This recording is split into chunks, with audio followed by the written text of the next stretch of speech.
Welcome to Naked Reflections, brought to you from the Wolf Institute. I'm Ed Kessler, and each week I'll be taking an in-depth look at the stories reported by our friends over at the Naked Scientists. What does the latest scientific stuff mean for the rest of us? Stay with us and find out. Earthquakes, hurricanes, floods, volcanic eruptions, the stuff of disaster movies and apocalyptic scripture. And more often than you might think, reality. The Roman writer Pliny the Younger witnessed the eruption of Vesuvius about 40 years after the lifetime of Jesus. The sea seemed to roll back on itself, he wrote, driven from the shore by the convulsive motions of the earth. A black and dreadful cloud was riven with zigzag flashes, revealing terrifying masses of flame, and then we were immersed in thick darkness, and a heavy shower of ashes rained down. It's generally accepted that natural disasters cause mass extinctions before human beings started roaming the planet. Here's the volcanologist Janet Sumner speaking on the Naked Scientist podcast, How Dinosaurs Died. There could be another mass extinction. One, if we were hit by another really big meteorite, and two, if we did have another flood lava eruption. But what is more likely to happen, a much bigger hazard for us, is if we have a supervolcano go off. Now, supervolcano eruptions happen every 50,000 to every 100,000 years. And there are a number of supervolcanoes around the world, and one particular candidate is long overdue, and that's Yellowstone volcano in the US. Now, that is overdue by some thousands of years. So if that was to blow, it probably wouldn't cause global mass extinction, but it would certainly cause global famine. And that would probably mean the end of civilization as we know it. That's lovely. Natural disasters is our subject this week. What are we to make of them? How can we plan for them? Joining me are Professor Marie Edmonds, a member of the Dynamic Volcanology Group at the University of Cambridge and a Fellow of Queen's College, and the Reverend Dr. Roger Abbott from the Faraday Institute of Science and Religion, who has worked in disaster zones around the world and whose office is normally above mine. Welcome both. Marie, would you agree that Yellowstone is seriously overdue, and what would you do if it blew? Well, yes, Yellowstone is indeed capable of really large eruptions, and each large eruption is capable of erupting thousands of cubic kilometres over a really short space of time. And that's what we call a supervolcanic eruption. And we have a log scale, actually, for volcanic eruptions that goes up to a log. It's a magnitude 8, so a volcanic explosivity index of 8. And so Yellowstone is certainly capable of extremely large eruptions. And if Yellowstone produced one of those kinds of eruptions, it wouldn't affect just the immediate vicinity, but it would also veil the whole planet in aerosol and ash, and called widespread famine, cold winters and darkness that may last several years. The good news is those kinds of eruptions don't happen very often. They happen every few hundred thousands of years or every million years or so. The last one happened about 630,000 years ago. So you could say it's overdue, but it remains incredibly unlikely in our lifetime. So how do we monitor it? Well, we look at small earthquakes and we look at how the ground rises and falls. We look at gas emissions. So we're pretty confident that we'd spot it if an eruption was building up. But if an eruption were to occur, it's probably going to be a small one. That's a relief. Roger, you said before that there are no disasters that aren't actually natural, just human. What did you mean? It was interesting. Yesterday we had the inaugural meeting of the Cambridge Disaster Research Network. And one of the ground rules set from the very beginning, and this was quite a substantial group of people covering the sciences, humanities, and so on, was that we're going to drop the title natural disasters. So I took some great comfort from that, and I felt that I was not just a lone voice in this. But my own convictions have come out of my own research. And what I mean by this is we need to distinguish very carefully between what we call natural hazards, which are natural events fitting into a sort of categorization of geophysical, meteorological, climatological, biological, and even extraterrestrial. These are things that happen as natural processes, which in and of themselves in other words, until humans become involved or affected, are quite harmless. But they're absolutely necessary for the sustaining the beautiful universe and creation, particularly our Earth, in which we live. And without them, life would become certainly very moribund, if not almost non-existent. So we have these natural processes. And that in itself means that nature, or from a Christian perspective, creation, is not necessarily a safe place. And it's quite interesting that the Hebrew Bible has many references to the wildness of life, if you like, which God is in control of, or Creator is in control of, but we are not. That's a very great counter to human hubris, that we can control everything. So what happens when a natural hazard becomes a disaster, in my view, is very much down to human interaction, human choices, human decision making, which is often controlled by moral factors, if you like, or ethical choices that are neither ethical and can often be very immoral.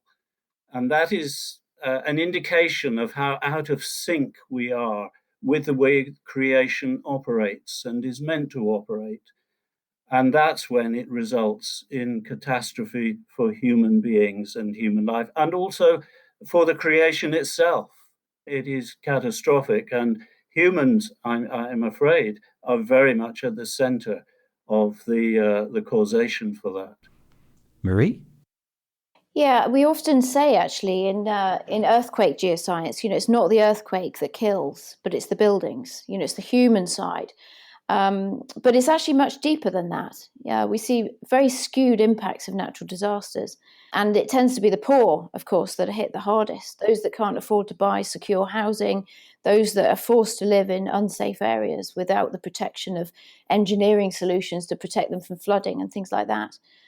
So a good example of that was Hurricane Katrina, of course, the Category 5 hurricane that hit New Orleans in 2005, causing 1,800 deaths and more than $100 billion in damage.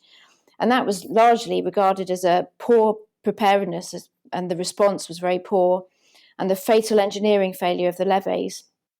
But in Haiti as well, which was the other cause célèbre for disaster response chaos, the disaster after the disaster. And what struck me very much there was the impact of poverty.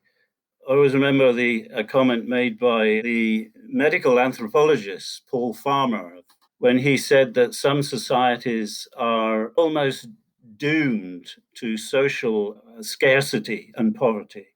In other words, there are certain parts of the world that are determined to keep people poor for all sorts of social and commercial and often corrupt reasons. And that is the sad thing, because 80% of the world's population lives in poverty and in areas that are most vulnerable to natural hazards.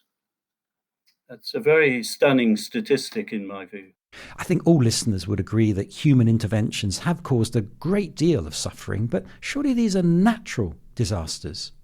Just before this podcast started, I rewatched the video of the tsunami in Indonesia in 2004 in Thailand, because for me, that was the first time global technological communication brought home to someone, I was on holiday, because it was around Christmas, that it was happening, and as it was happening.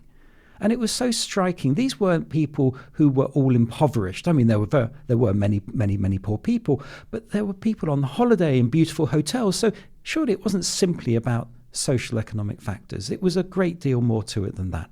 It seemed to me, at least, that it was a natural disaster. Why wasn't it? Yeah, that was a really interesting event. I mean, the 2004 Boxing Day earthquake and tsunami caused a disaster of a magnitude rarely seen. So more than 250,000 dead, largely due to the destructive effects of the tsunami, of course. And the failure there was really in, I think, two areas. One is the tsunami warning system didn't work. People didn't get the warnings they needed, the timely warnings they needed to evacuate in time. And that's been really addressed since. I mean, obviously, that was a huge wake-up call for the world. And the tsunami warning systems, both in the Indian Ocean and the Pacific, have really been ramped up since. But I think the second factor is education. And it was really striking, actually, that earthquake was followed a year later with an equally large earthquake and tsunami. And in fact, the local people knew exactly what to do. And as they did during the 2004 earthquake, they saw the sea recede, they saw all the coral reefs exposed, they saw fish flapping around on the seabed, and they knew what to do. They knew that was the precursor to an extremely large wave. So they went to high ground. And in fact, some of the tourists knew. There was a story that made the news at the time of a schoolgirl who just learned in her geography lesson about tsunamis, and she was actually able to warn the entire beach that this was what was about to happen, and she guided everyone to safety. But of course, the vast majority of these tourists, they may have been wealthy, but it was education ultimately that was a factor in this disaster. I think the other thing is that why did they build the hotels where they did? These are all beachfront hotels, and in an area prone to seismic shifts and possible tsunamis, then there's a tragedy waiting to happen, in my view. But again, there are commercial reasons involved in that. So soon after the tsunami, the properties which were owned by fisher people who eked a living from the sea, were turned off their properties, and the properties were grabbed by the commercial developers for tourism, and hotels went up in their place. So again, there was a huge amount of corruption and political scandal involved in that, making people very, very vulnerable to that particular hazard.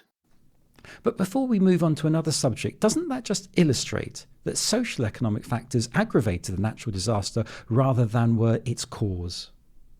I think it's more than that, Ed. I think it's much more than that. Unless we face up to that, we're still going to see lives and livelihoods being lost catastrophically. We really need to have to face up to these human dynamics, take responsibility for them, because we can do something about them. We can do something about them quite easily. And yet, human greed, corruption, the desire to expand our egos and all the rest of these things, these are causing the disaster, in my view. The seismic movements are there. And the benefit we have with people like Marie here is that our understanding of these events is developing hugely. So we can take mitigating measures. And unfortunately, we are not doing what we need to do. So lives are being lost. And I should probably say also that the frequency of the hazards is not increasing. We're not getting more and more volcanic eruptions. You know, we have the same number of earthquakes occurring every year. What's changing, as we've talked about, is the human side of it. You know, urbanization, poverty, increasing size of our cities, you know, the increasing poverty in the cities that doesn't allow us to keep up to date with the building codes and so on in various areas of the world. So usually we'd say that the hazard itself is not the problem. It's not something that can be stopped. And the problem and the aspect that can be mitigated is our lack of resilience or our vulnerability to hazards. Of course, there's one class of hazard for which that's not true, and that's the climate change related hazards. And those are increasing in frequency. You're listening to Naked Reflections with me, Ed Kessler, and my guests this week are Marie Edmonds and Roger Abbott. And we're talking about natural disasters. I started by quoting Pliny's account of the Vesuvius eruption, which became famous partly because such descriptions were exceedingly rare. These days, mobile phone footage and TV crews make us all too aware of these disasters. Here's the seismologist Brian Bapty speaking on the Naked Scientist podcast, Leprosy, the Lowdown. It's certainly true to say that there are far more people living in earthquake-prone regions, mainly because of increases in global population. So there's this huge swathe of Asia that can be struck by big earthquakes stretching from Turkey, Iran, through India and into China, where global populations have really increased in a big way. And in those regions, earthquakes are capable of having far larger impacts than they have in the past. Do population growth and modern communications technology change our attitudes to natural disaster? Well, population growth and urbanization has made it, I think, ever more critical to develop disaster preparedness in terms of building codes, evacuation plans, engineering solutions to prevent flooding, etc. And I think it's true to say that our cities are becoming ever more precarious and vulnerable, particularly in certain parts of the world and developing countries and so on. And of course, one very good example of that is the earthquake belt in Central Asia, where the population is increasing as a result of it being really part of the ancient trade routes that link Europe and China. But this also happens to be a zone of continental convergence, where strike-slip faults, that's where two plates move past one another, and also what we call thrust faults, where one plate moves up against another, mean that this is an incredibly hazardous part of the world in terms of earthquake hazard. And, the 2003 earthquake, for example, in Bam, left 26,000 people dead, and the whole city was razed to the ground. And that's because most of the buildings were made of mud bricks. A similar sized earthquake in California would barely cause a roof tile to fall off. And Roger, you've worked in some of those zones with the people who suffered the most, the poor, in Haiti, in New Orleans. Tell us a little bit about that work, and if you'd like, contextualize it theologically as well for us. I was actually in Haiti 10 months after the earthquake, but not as a researcher. I was there as a chaplain, actually. And it was not only just after the earthquake, but it was in the middle of a cholera epidemic, which struck Haiti just 9 months after the earthquake. So that added another dimension, if you like, to the complexity that and the tragedy that people were contending with there. And then I went back on 3 visits between 2012 2015 as a researcher. And my particular brief was to explore the influence of religious beliefs, faith beliefs, on the way people, survivors, responded to the earthquake and were recovering from it, and helped, how those beliefs helped or hindered mitigating future events. So it's absolutely fascinating from that point of view. I worked in the cities, worked in the capital, Port-au-Prince, where there was huge devastation, and also up in the rural areas, the rural towns and the rural mountains. Haiti, as you know, has very, very bad press. It's the poorest nation in the Western Hemisphere, is the usual strapline and so on. Working there and doing ethnography and having these in-depth interviews with people who had gone through, unimaginable experiences in the earthquake was a huge privilege. And I came to have a great respect for Haitian people. I came to have a lot of disrespect for the NGOs that crowded into the country, were already there before the earthquake, and then crowded in to monopolize financially and commercially on the devastation, the disaster after the disaster, as it's been dubbed. But for the Haitian people, I had enormous respect.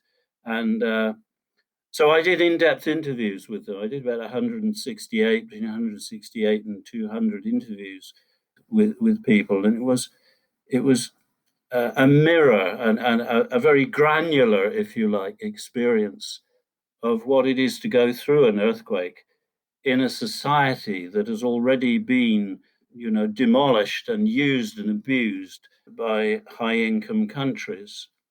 And then I went to work in New Orleans 10 years after Katrina. And once again there, I was faced with the human contributions to a hurricane that actually missed large parts of New Orleans, and had reduced to a Category 3 from being a Category 5 in the Gulf of Mexico to a Category 3 by the time it bypassed New Orleans. And people in New Orleans and Louisiana face hurricanes as they are this year, so they were doing then on a regular basis. They know how to live with them. They know how to survive them. What they couldn't come to terms with, of course, was the flood that came in the wake of Hurricane Katrina. And the reasons for that, Marie has already referred to some of those, were entirely human. So as I say to people, I end up in some very beautiful places in the world where some very, very terrible things have happened. And it is a beautiful world when we look at the nature. That's the stunning thing. The natural phenomenon that I work amongst are incredible, and Marie will appreciate that.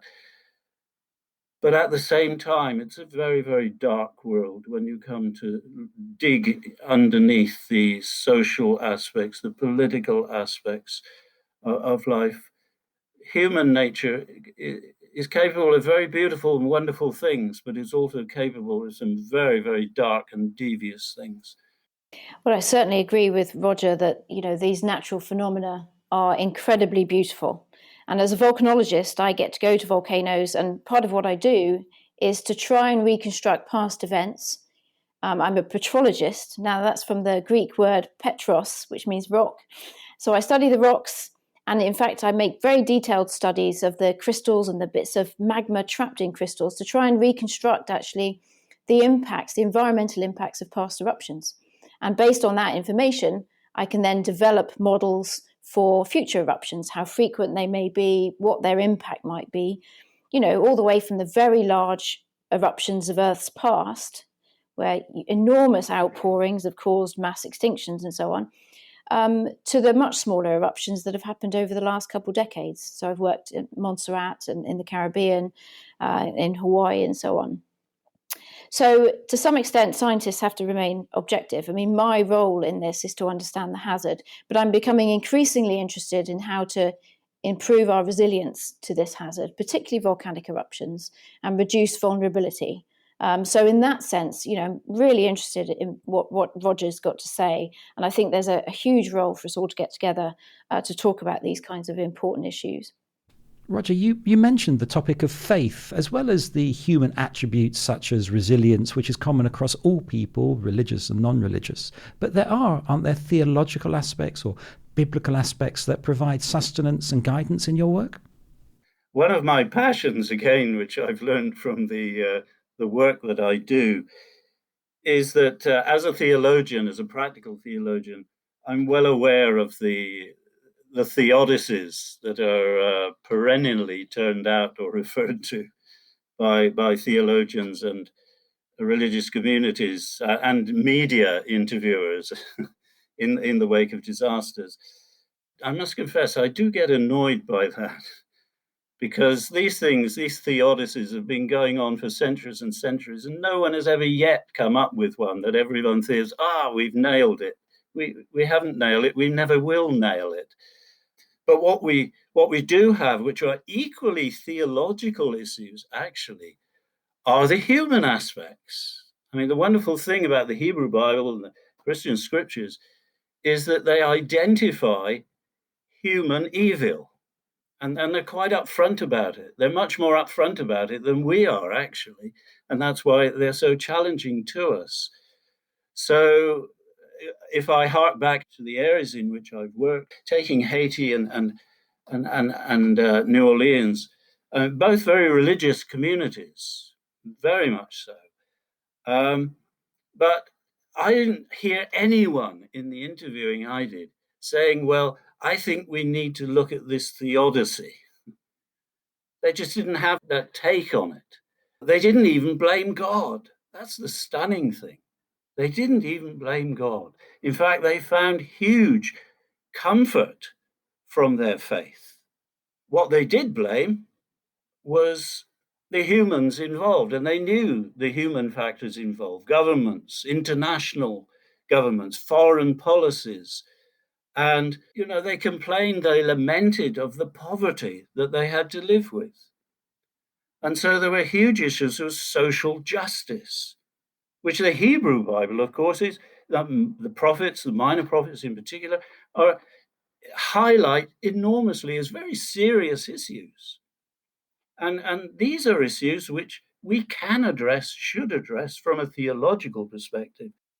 So I suppose I became more and more identified with some of the aspects of liberation theology and their contribution to remedying some of the situations that were so devastating and that I was working in.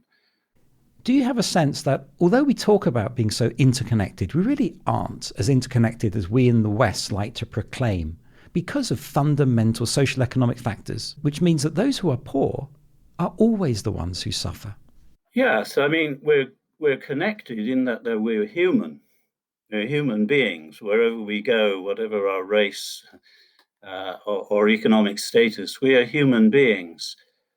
But we are very, very disconnected as well when it comes to being able to understand each other. I mean, how can a president of one of the most powerful nations in the earth refer to Haitians in the way in which he did? And he's not unique in that. I mean, people think of Haiti as a rubbish place to be. And that's just an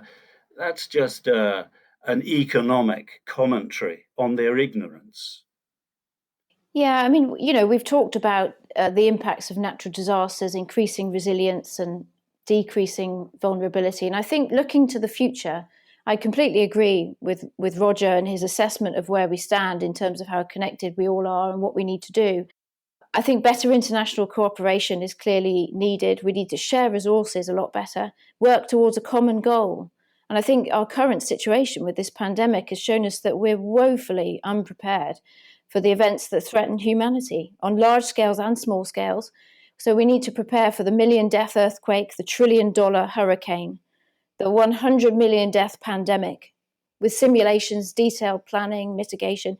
And I think science is part of the answer.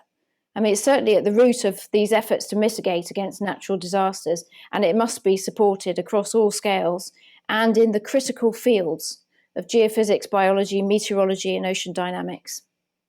So, do you think the complexity of modern society is a blessing, or is it a curse? Modern society is clearly highly complex in terms of, on one side of the coin, there's urbanization and poverty and all of the problems that brings, poor city planning and so on. But modern society, I think, also brings immense opportunity in terms of wealth, scientific advance, all things that arguably improve our chances with natural hazards in terms of preparedness, monitoring, response and recovery.